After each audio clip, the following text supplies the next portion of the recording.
Bismillahirrahmanirrahim. Assalamualaikum warahmatullahi wabarakatuh dan salam sejahtera. Untuk subjek pengantar pengurusan ini, kumpulan kami memilih syarikat Boosted Holding Berhad, iaitu sebuah syarikat perdagangan awam yang telah pun lama bertapak di negara ini. Saya dan rakan-rakan akan mengupas dengan lebih lanjut mengenai latar belakang syarikat ini, yang hala tuju dan perancangan yang ditetapkan oleh syarikat ini. Saya ingin mengutarakan tentang pengenalan syarikat Boosted Holding Berhad. Kami memilih syarikat Boosted Holding Berhad kerana syarikat ini merupakan syarikat yang sudah bertapak lama di negara ini dan mempunyai banyak pengalaman dalam bidang perniagaan. Syarikat ini mula ditubuhkan pada tahun 1898 di Singapura dan dikenali sebagai Boosted & Co, di mana ia dikendalikan oleh ahli-ahli perniagaan Singapura iaitu Edward Boosted. Syarikat ini mula diperbadankan pada tahun 1961 di bawah pasaran bursa saham Kuala Lumpur, Singapura, Shenzhen dan juga Shanghai. Bagaimanapun, syarikat ini disusun semula menjadi 3 entiti perniagaan, iaitu Boosted & Co di London, Boosted Holdings Berhad di Malaysia, Boosted Singapore Limited dan Boosted China. Bagi syarikat Boosted Holding Berhad di Malaysia, ia mempunyai 6 bahagian penting yang diuruskan di bawah syarikat tersebut, iaitu bahagian perdagangan, bahagian industri berat, bahagian harta tanah, bahagian kewangan dan pelaburan, bahagian farmasi dan bahagian perdagangan serta perindustrian, di mana setiap bahagian ini memainkan peranan yang penting dan menyumbang kepada kemajuan syarikat ini. Ia kini mempunyai lebih 18,000 orang pekerja di seluruh negara dengan pemegang saham utamanya adalah Lembaga Tabung Angkatan Tentera. Saya Nurul Nadia akan menerangkan tentang visi dan misi Boosted Group. Yang pertama sekali ialah visi. Berpegang teguh pada tradisi kami dalam memberikan pertumbuhan yang kukuh dan stabil sambil memupuk bakat yang akan menghasilkan tahap kecemerlangan yang lebih tinggi dalam semua usaha yang dilakukan oleh Boosted Group. Seterusnya ialah misi. Meletakkan kepentingan pemegang saham kami sebagai keutamaan tertinggi dengan memaksimumkan nilai pemegang saham. Yang kedua, mengakui pekerja kami sebagai aset kami yang paling berharga. Yang ketiga, meneruskan pengembangan sumber daya manusia untuk mengekalkan daya saing dalam industri. Yang keempat, menerima kepentingan pelanggan kami dengan menyediakan produk dan perkhidmatan dengan kualiti tertinggi. Dan yang terakhir sekali, untuk meningkatkan kedudukan global. Di sini saya ingin menerangkan produk dan servis di syarikat Boosted Holding Berhad. Seperti yang disebutkan rakan saya sebelum ini, syarikat Boosted Holding Berhad menumpukan kepada beberapa bahagian utama yang menjadi perniagaan teras mereka. Yang pertama adalah pertanian. Melalui bahagian ini, pihak syarikat memberi fokus untuk mengembangkan bahan penanaman berkualiti bagi menjana hasil mereka lebih tinggi dan berkualiti. Boosted turut menggunakan beberapa syarikat teknologi terkini bagi memudahkan proses pertanian dijalankan selain menjaga kualiti program penanaman semula. Yang kedua adalah bahagian industri berat. Syarikat Boosted menerusi anak syarikatnya Boosted Naval untuk BNS membelanjakan RM29 juta dengan perunding bagi reka bentuk dan pengeluaran aktiviti pembinaan kapal. Selain itu, pihak Boosted juga meneruskan kerjasama dengan universiti tempatan seperti UPNM untuk mengembangkan keupayaan kejuruteraan dan reka bentuk teknologi maritim. Bahagian yang ketiga adalah farmasi. Fokus utama dalam bidang ini adalah menghasilkan produk farmaseutical baru dalam berbagai jenis dan perbuatan ubat yang berpatutan serta halal, di mana melalui program pembangunan ke-10 mereka telah merumuskan 3 produk dengan penambahan 2 produk baru yang telah diperkenalkan pada tahun 2019. Pihak Boosted melalui anak syarikat juga sudah mempunyai 154 produk yang disahkan halal dan 33 produk adalah produk baru yang dihantar untuk persijilan. Bahagian seterusnya adalah perdagangan dan perindustrian.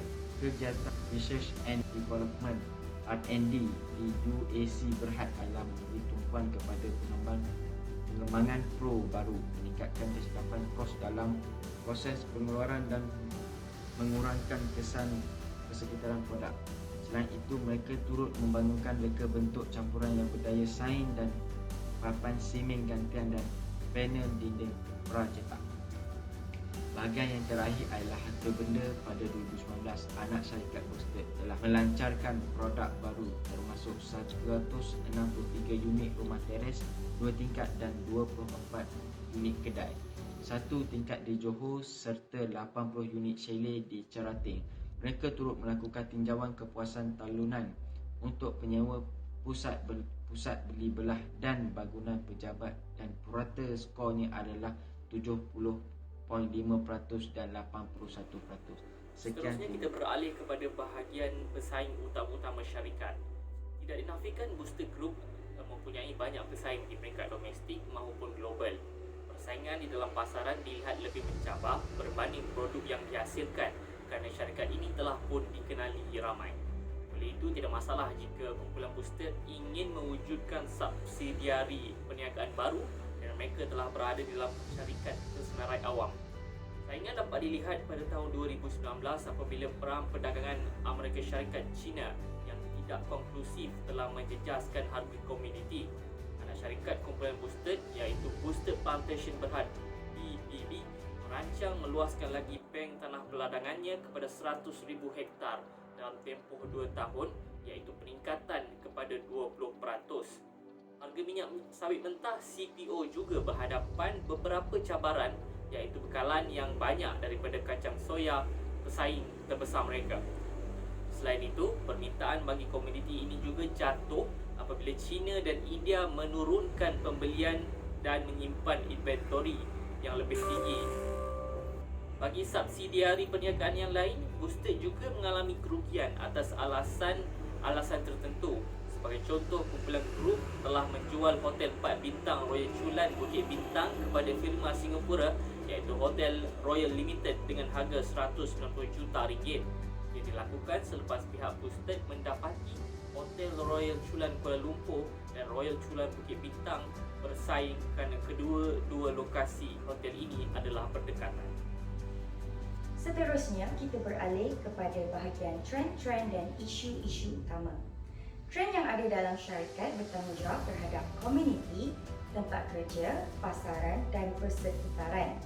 Tanggungjawab komuniti syarikat dilihat dari aspek pendidikan, sosial dan kebajikan. Poin yang pertama ialah pendidikan. Sumbangan dana pendidikan untuk Yayasan LTAP dan penawaran beasiswa di bawah Universiti Nottingham Malaysia khas untuk anak-anak tentera yang ingin melanjutkan pelajaran ke peringkat universiti. Selain itu, syarikat ini turut melaksanakan program motivasi, memberikan subsidi untuk lawatan sambil belajar dan juga kelas tuition percuma. Poin yang kedua ialah kebajikan. Kebajikan terbahagi kepada 2 peringkat, iaitu peringkat dalaman dan juga luaran. Untuk peringkat luaran, pihak syarikat menganjurkan larian maraton iaitu Orange Run pada setiap tahun. Ia bertujuan untuk mengumpulkan dana dan disalurkan ke arah kebajikan amal dan juga organisasi yang memerlukan.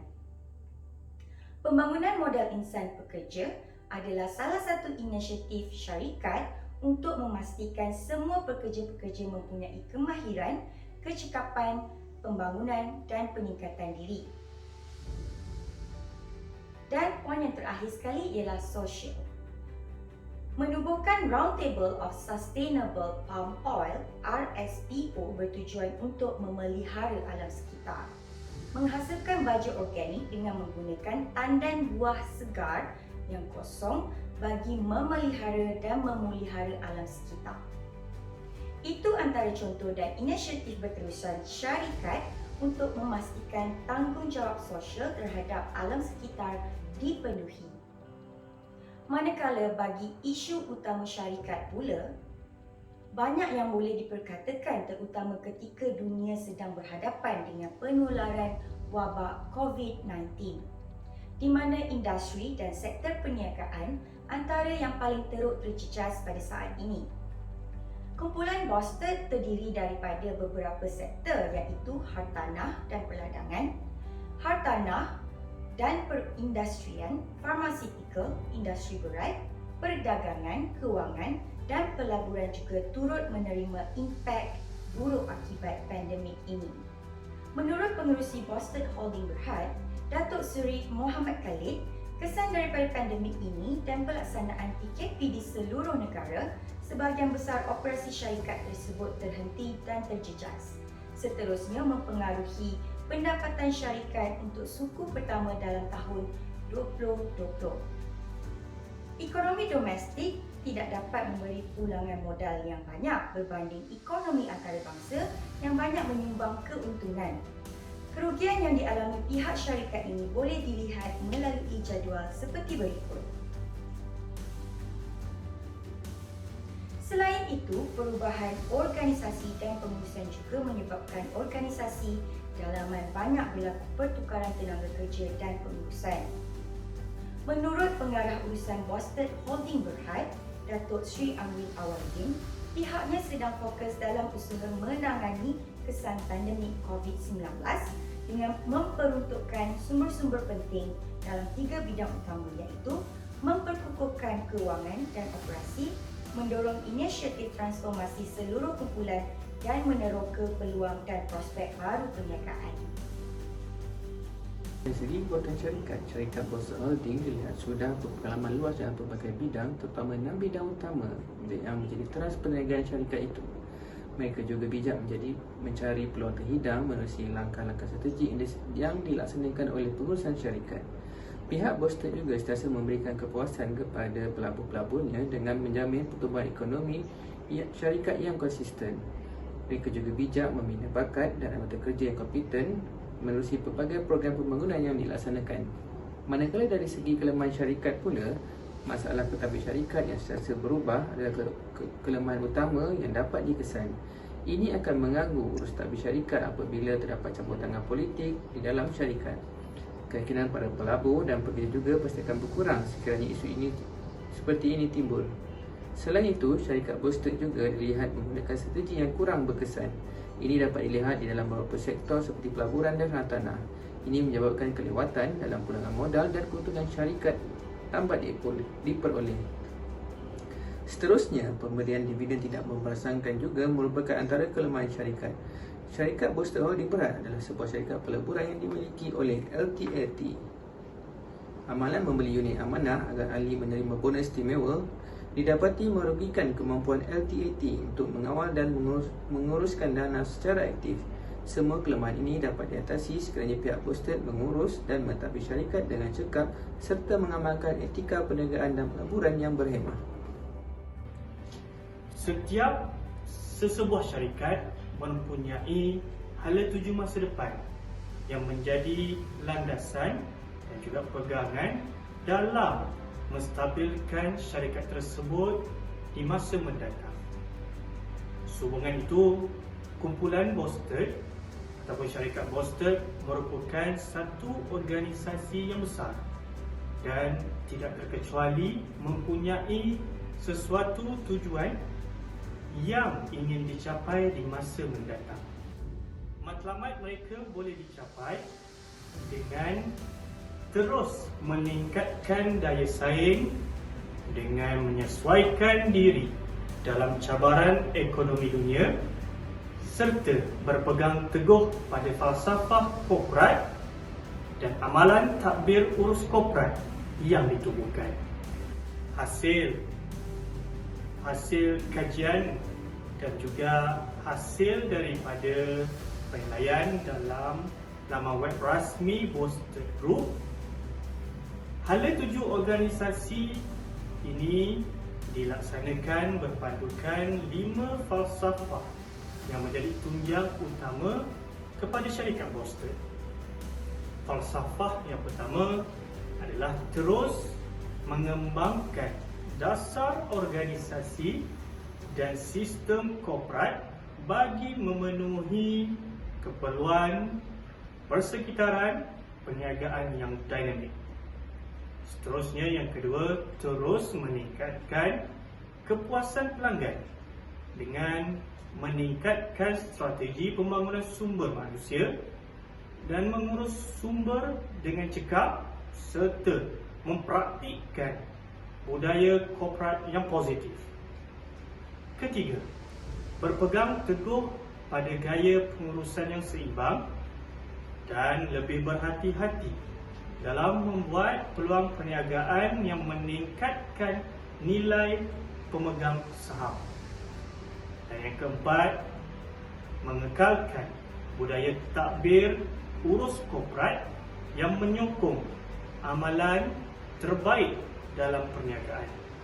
Dan yang terakhir menjadi falsafah yang kelima adalah menerapkan kepelbagaian dan keusahawanan dalam urusan harian organisasi. Seterusnya kita beralih kepada bahagian cadangan strategi yang sesuai untuk syarikat ini. Terdapat beberapa strategi yang boleh digunakan pakai syarikat Boosted Holding Berhad bagi membantu mengukuhkan lagi perkembangan operasi syarikat tersebut untuk terus berjaya. Kami mengemukakan 4 jenis cadangan, iaitu yang pertama adalah untuk meluaskan pelaburan di dalam dan luar negara. Dengan meluaskan pelaburan sama ada di peringkat tempatan maupun antarabangsa, syarikat dapat meneroka pasaran-pasaran baru yang menawarkan pelbagai peluang perniagaan selain memberi keuntungan yang besar kepada syarikat. Selain menjadi tempat pelaburan, syarikat Boosted juga boleh melabur di luar negara dalam bidang-bidang yang berpotensi memberi keuntungan kepada syarikat. Yang kedua adalah menyediakan tenaga kerja yang berkemahiran tinggi dan mempunyai latihan yang secukupnya. Sebuah syarikat yang maju dan berdaya saing hanya dapat diwujudkan sekiranya kaki tangan dan warga kerjanya mempunyai kemahiran yang tinggi dalam setiap bidang kerja yang dilaksanakan mereka, selain dibekalkan dengan latihan dan kursus yang secukupnya. Dengan melaksanakan strategi ini juga, prestasi syarikat dapat terus ditingkatkan dan dikekalkan. Yang ketiga adalah mengikuti perkembangan dan kehendak pasaran semasa. Kehendak pasaran sentiasa berubah ikut situasi ekonomi semasa. Syarikat Boosted perlu bersifat dinamik dan sedia berubah ikut keperluan semasa bagi mengelakkan mereka daripada ketinggalan. Yang keempat adalah melaksanakan kerjasama dengan syarikat-syarikat tempatan dan antarabangsa. Untuk lebih maju ke hadapan, sesebuah syarikat memerlukan jaringan rangkaian hubungan yang meluas dengan syarikat-syarikat yang lain, yang bagi memastikan syarikat mereka memperoleh pelbagai peluang perniagaan yang wujud hasil kerjasama antara syarikat.